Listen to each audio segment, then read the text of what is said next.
Welcome back to another lesson of virtual elementary art with Samantha Dallett. In today's lesson, it will be our first studio project for our week on printmaking.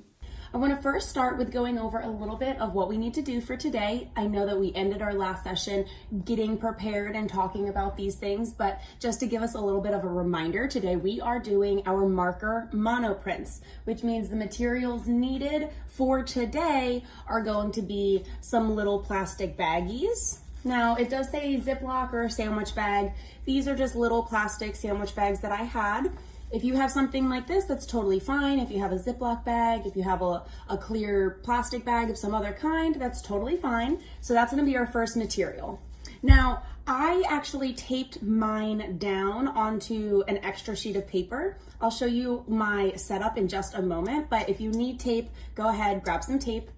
Our second material that we need is going to be a spray bottle of some kind. Now, I use this just on my hair. It's an old bottle that I just refill with water. So I have my water in a spray bottle. If you just come with a little dish so you can kind of splatter some water on your bag, that is totally fine. Just make sure you have access to a little bit of water. So, cup, bowl, or your spray bottle of water. Our next one is going to be our markers. I have a large variety of colors set up. Again, I'm going to show you my setup in just a minute, but I have all of my markers ready to go. And we are actually going to need more than one sheet of paper today. That's the last thing we need. And I brought, I think, just a handful. I mean, it's a pretty thick little bundle of paper that I have here. So I have a lot of paper because I want to make sure that we have options to, if we don't like something, we can go back and redo it. So definitely have more than one sheet of paper. That is a must.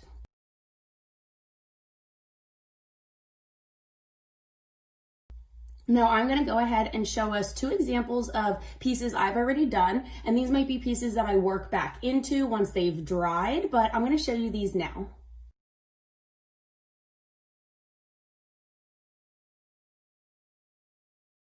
So I just showed you two examples that I did a little earlier, and that was to make sure that everything was going to work well with the markers that I have. So I did two little test runs. You saw close-ups, and here they are behind me.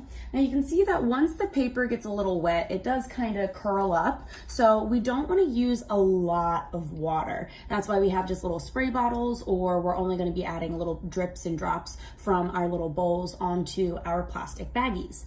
Now, you might not be understanding how we're going from plastic bags with water to these cool designs and prints.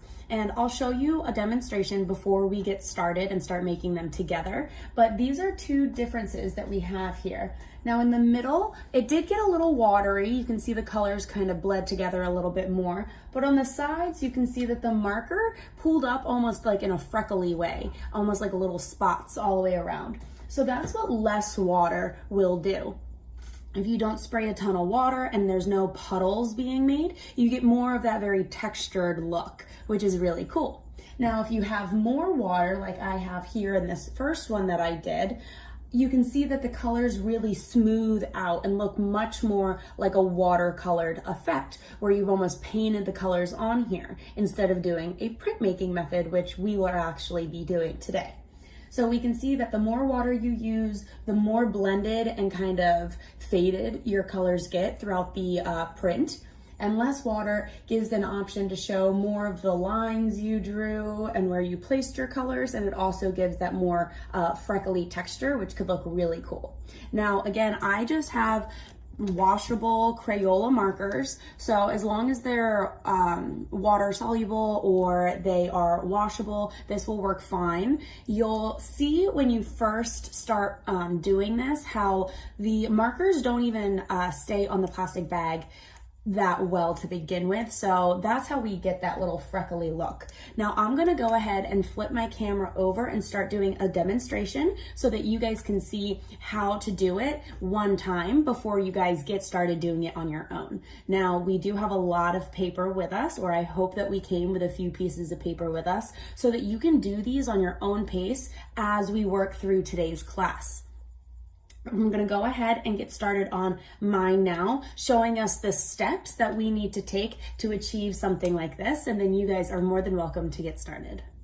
So we're gonna go ahead and get started. You can see here that I have just a plastic bag taped very lightly on the edges to some extra sheets of paper. I put the paper down again so that this mess all the way around my bag doesn't get on my desk or the table that I'm working at. But I just taped the two sides of my bag so that it stays and it doesn't move around as much. To do this project, we're going to first pick some colors, and we want to think about colors on the color wheel that are neighbors. Neighboring colors will do the best. So I'm going to pick my warm colors, and I have my yellow, my orange, and my red. These sit next to each other. They're all three neighbors on the color wheel, just as if I picked green, purple, and blue. Those would be my colder colors, and those would be neighbors on the color wheel as well. So I'm going to stick to going through some of those color schemes that we talked about before with my warm colors versus my cold colors. And I'm going to take my first marker and I'm just going to scribble on or color some of this yellow on my baggie in any way that I'd like. I'm going to do yellow at the top, maybe yellow in the middle. And you can see that the yellow doesn't even really stick to the plastic bag. It almost beads up and makes little bubbly lines. So we can go ahead, get your colors down, and that's going to be our first step, is just getting those colors onto our plastic. I'm going to take my orange now, and I'm going to put that right underneath. Now you can do these in any design. You could do a spirally, you could do a bunch of circles, anything that you'd really want to draw or scribble on here. We're really just trying to get the color down there, so when we print it, they're in very abstract, fun, kind of colorful backgrounds. I'm going to go in with my red, and I'm putting this in the last couple areas that didn't have color.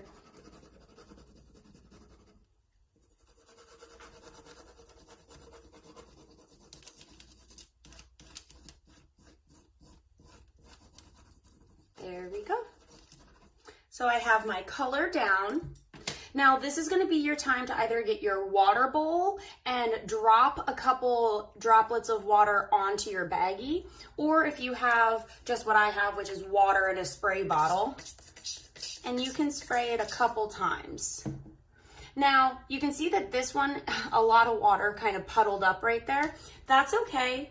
I try to avoid puddles, but we can always go ahead and work around that. So now I'm going to take just a sheet of white paper, and I am going to lay it down kind of centered to my baggie. You can see the bag's under there. It's going to line up to about center of my paper, and then I'm just going to press it down. You want to think about giving your paper a little bit of a massage, trying to lift and press into all of that ink that you just put down and added a little bit of water to.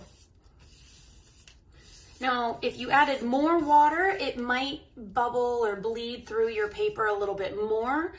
Again, that's why I said to not use a lot or to not let your water puddle up too much, because we don't want it to almost wet the paper. We just want to pick up the color. So once I gave it a little bit of a massage, I got it all over, I'm going to go ahead and lift it up.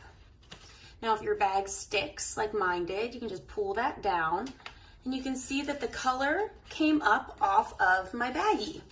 And that's going to be my first print. I have two lines that ran through it, and that's probably because that's where the water might have run, so it took the red and brought it down into my yellow area. But you can see all this amazing texture I was able to get. So this is print number 1, and if you'd like, you can go ahead and get started. I'll continue to work through the steps so that you can watch me work as well. So go ahead, if you would like to start, by all means, it is now your time. We have about 20 minutes left in our class, which means you should at least be able to get 4 or 5 of these prints finished before our time runs up for today. Remember, pick any colors that you want, whatever makes your heart happy. I stuck with more of my warm colors and working with my cold colors, but if you want to do orange and yellow, which are warm colors, with blue at the bottom, which is a cold color, then you are totally welcome to do so. I want you to be creative and have fun with this process because it's very loose and it's very easy to do. So there's no real effort to make your lines perfect, or are your shadings, shaded areas dark enough. There's none of that today. We're just experimenting with color, and we're gonna see how many cool prints or cool backgrounds we can make today. Remember, you can always work back into these. I think I'm gonna print on this one again for my second print that I do with you to see how I can layer up some of those colors. I'm gonna go ahead and get started on that, and I hope you guys are getting started as well. Since I will be working back into this print, I'm gonna try to find colors that I think will complement or work nicely with the yellow, orange, and blue that I already have down on my print. I'm gonna put this paper to the side, and I'm gonna start adding colors to my baggie. The first color I chose was this dark green. I'm gonna put this dark green over top of some of that lighter baby blue that I had. So the baby blue is at the bottom. I wanna make sure that I'm adding these green areas to the bottom of my bag. And now I'm just gonna go ahead and do circles. It seemed right. Circles seemed like the fun, right thing to do. So maybe I'll do small ones up top. They're almost gonna be like bubbles, I hope. This could be cool. So let's see what we can do here by just adding a few of these tiny little circles. I'm also going to take this darker pink or like a maroon color, and since I had warm colors at the top, I wanted to do something that I knew had red in it. So I chose this kind of purpley pink, and I'm gonna continue to do big circles at the top so that my bubbles are kind of like near each other or on the opposite ends. I have my green mainly at the bottom. I'm gonna do my purple mainly at the top.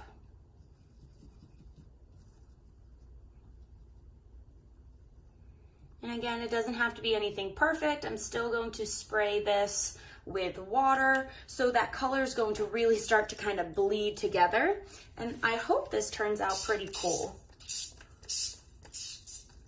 All right, so I sprayed it with water. You can see the colors already kind of merged together a little bit.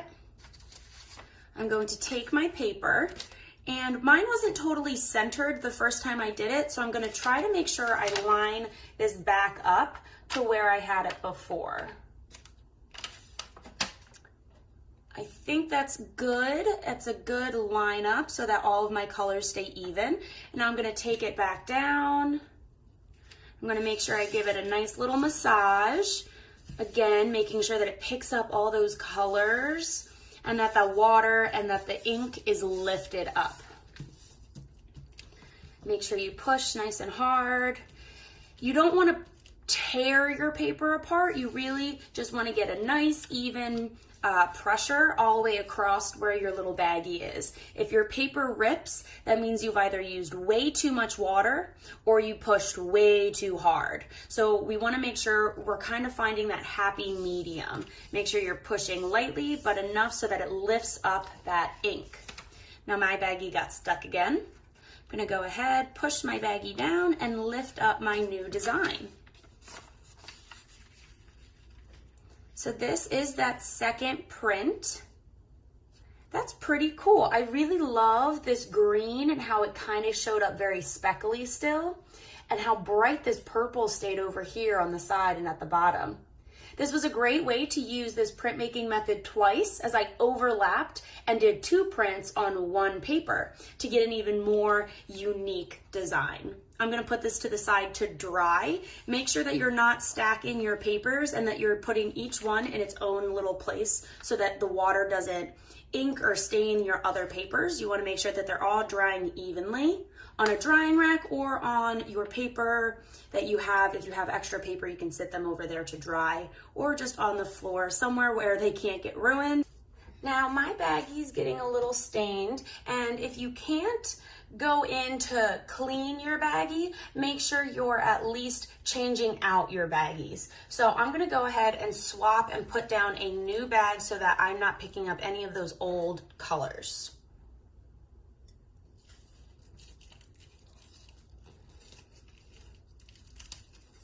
The tape came off easily. This is nice, especially if you're using a tablecloth or something to protect your desk. And then this little baggie can just be thrown away.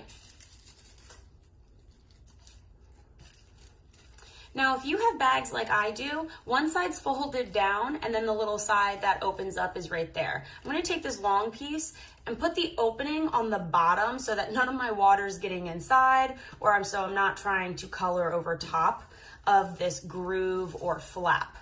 So I'm gonna make sure it's upside down. And again, I'm going to get some tape. I'm going to tape the side of my baggie just so it doesn't move or dance around too much while I'm trying to put my colors on. So for my third print, I'm going in with 2 purples and a pink. The purple, this one was my favorite. It kind of matches my nails. I got really excited seeing this color, so I'm gonna do this, and then I picked up a darker color that would complement or work well with my light purple, and a third color that wasn't in the purple family but still matched them. So these are going to be my next 3 colors. And if you want to use 4 colors or 2 colors, you don't have to use 3 every time. I like the number 3, so I usually do everything in 3s. I'm gonna go ahead and start with my darkest color, and I am going to see what happens if I kind of spiral them out.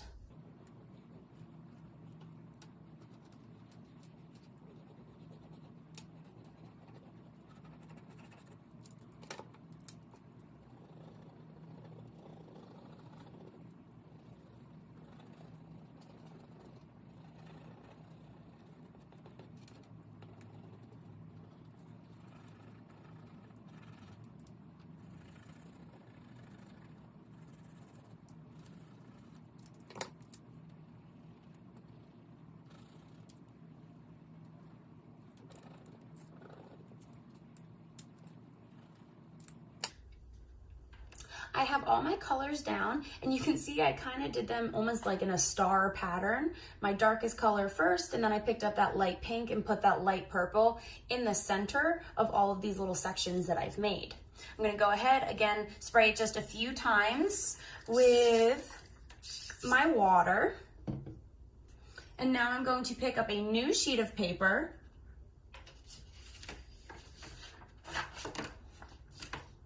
I'm gonna make sure I line her up so she's nice and centered.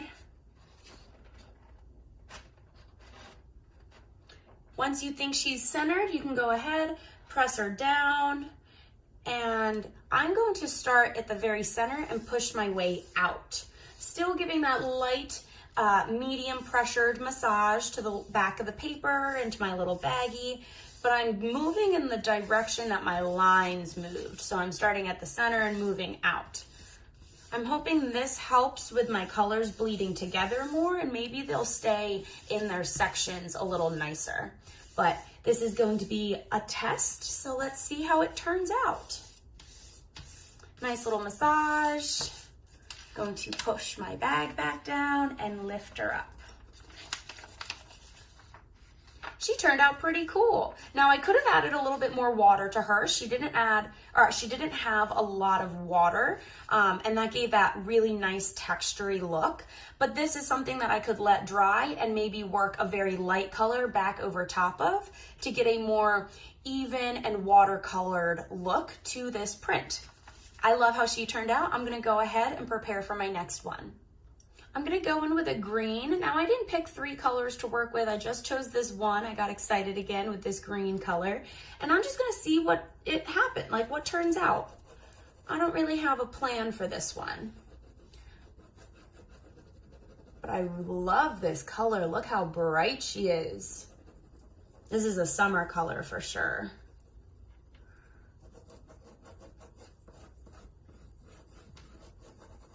Get all that green in there.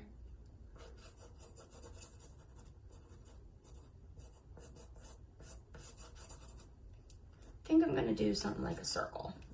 A circle feels right. I'm gonna color this in, get my corners. Again, do any design that you want. If you just wanna do lines or dots or spirals or scribbling, just a bunch of random colors, you can go ahead and do whatever designs make you happy. This is just what I thought felt right for this green color. I'm gonna go ahead, pick up another color. I'm gonna do a little bit of this red, kind of like a Christmassy print. Are we all excited for Christmas? I know it's not even close. I'm excited for Christmas. Look at these colors. These colors are getting me very excited for Christmas.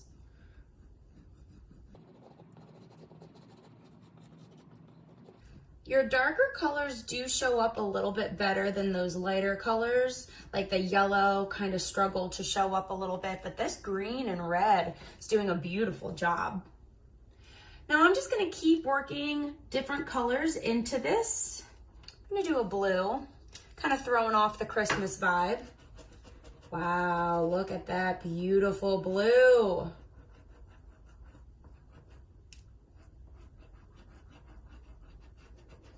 That's a beautiful color.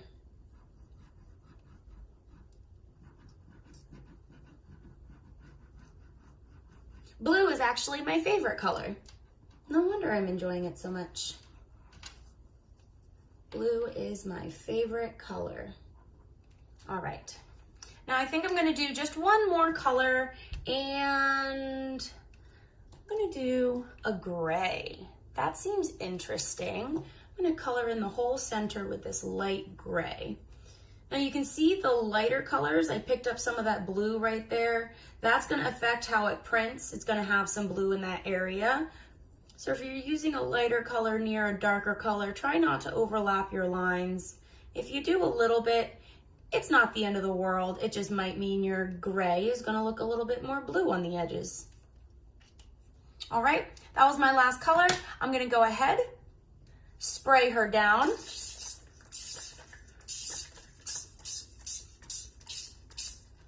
And get an extra sheet of paper.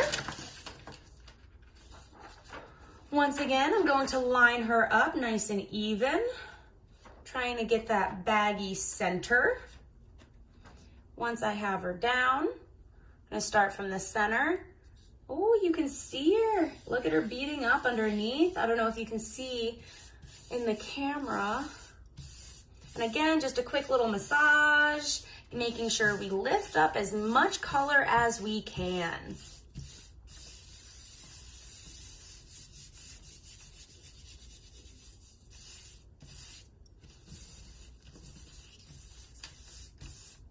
All right, I'm gonna push my little baggie down so she doesn't stick. Let's see. Wow. That almost looks like a tie-dye. That's pretty cool.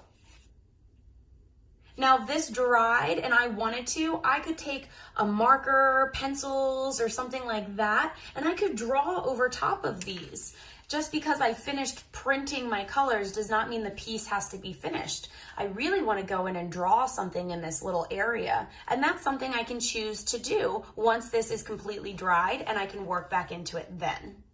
So we're coming up on the last 7 minutes of class, so I wanted to stop real quick and show you everything that we've been able to do so far together, or at least everything that I've created so far during our class together.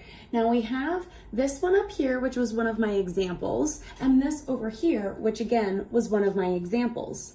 I went ahead and we created these 3 pieces together, and we also did that 4th print over top of one of my examples. So you've seen me do 4 prints already, which means you should be well on your way creating maybe your 3rd or your 4th print as well. They're very different from each other. Even these 2, which I did the same lines, they printed very differently, and the colors give them very unique features, especially the ones that have more water compared to the ones that have less water.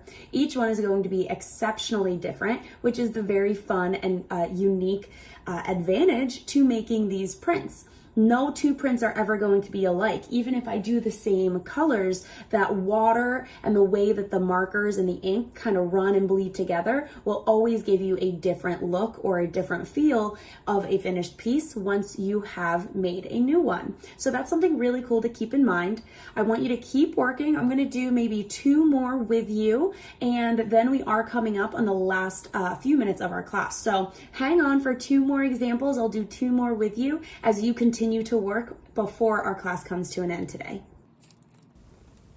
So for this next print, I decided to use my black marker, but you can see because it's not sticking to the plastic very well, it's almost separating in its color and it turned a little bit green. Once I spray it down with water, you'll see how that black went from a green looking color back to its black original color. So if you are using black and it looks kind of greenish, don't worry, it will show up a much, much darker color once you add water and you print your image.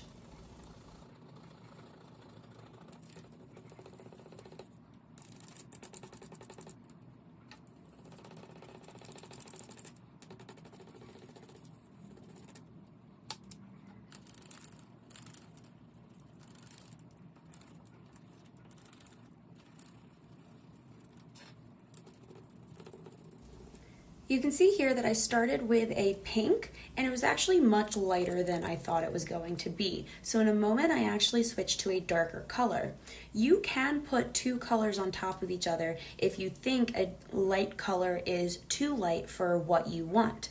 So I put down that light pink everywhere and then I finally decided that I wanted something much, much brighter. So I picked up this bright purple and I filled in where that pink was and I went right over top of that pink marker.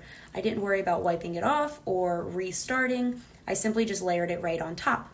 You can see here that I also decided to work in more of that spiraling effect. So I kind of wanted it to look a little bit more tie-dyed like that last image we did together.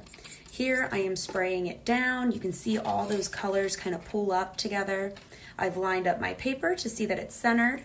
I gave it a nice little massage, pushing with light pressure all over that little bagged area. I've lifted my print and voila!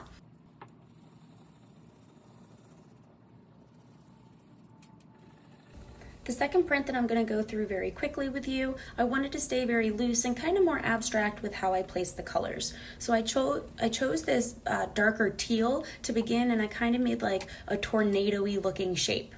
I repeated that 3 times and then worked my way throughout different colors.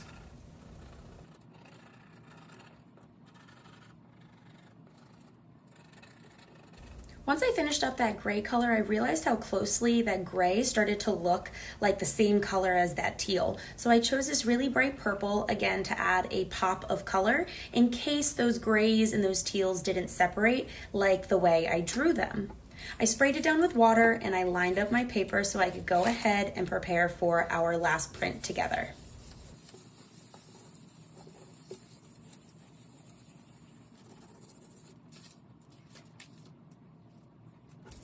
I went ahead and sat that print off to the side so it could dry, but realized I had so much good color that I could still use on my bag. So instead of adding any extra markers or any extra color, I sprayed that bag down with water once more and I chose a print that I wanted to add more color to. I lined it up and I've massaged the back of her, so I now have 2 prints on top of one, giving a very layered look and more depth and detail to that print. So we are coming up on the last couple minutes of class, but I wanted to show you everything that I've created so far with you. Everything behind me are the pieces that we've created together. Now this was my first example, and this was my second example. The second example we did put a second print on top of, similar to the last piece that we just did. I did the starfish, or this kind of starfish looking print a little earlier, and I saw that there was a lot of white space in between all of my colors. So that last layer of markers that I had on my bag from the very last print, I just sprayed it down a little extra and I inked extra on top of this. So I have 2 prints on top of this one, very similar to the 2 prints I have from that example. Now these were all of the pieces we were able to make today, and I hope you've enjoyed yourself experimenting for the first time with printmaking. For the materials that you're going to need for our leaf and plant printmaking project that we will start in our second studio project in our next session will be the plants, paper, and paint, our 3 most important P's. We're going to need our plants because if we don't have any leaves or flowers or plants, we won't be able to print anything. So you want to make sure that you collect a few larger leaves, some smaller pieces, and some flowers if you'd like, so that we have that material set up before we get back here and we start our next session together.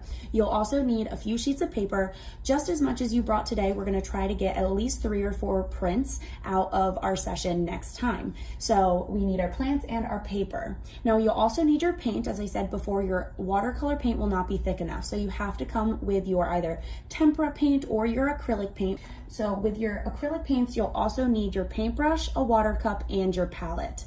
We're gonna go ahead and wrap up today, but I wanna make sure you remember to clean up your desk, throw away any of that extra paper or the bags you were printing on today, and save all of your prints. And I'll catch you back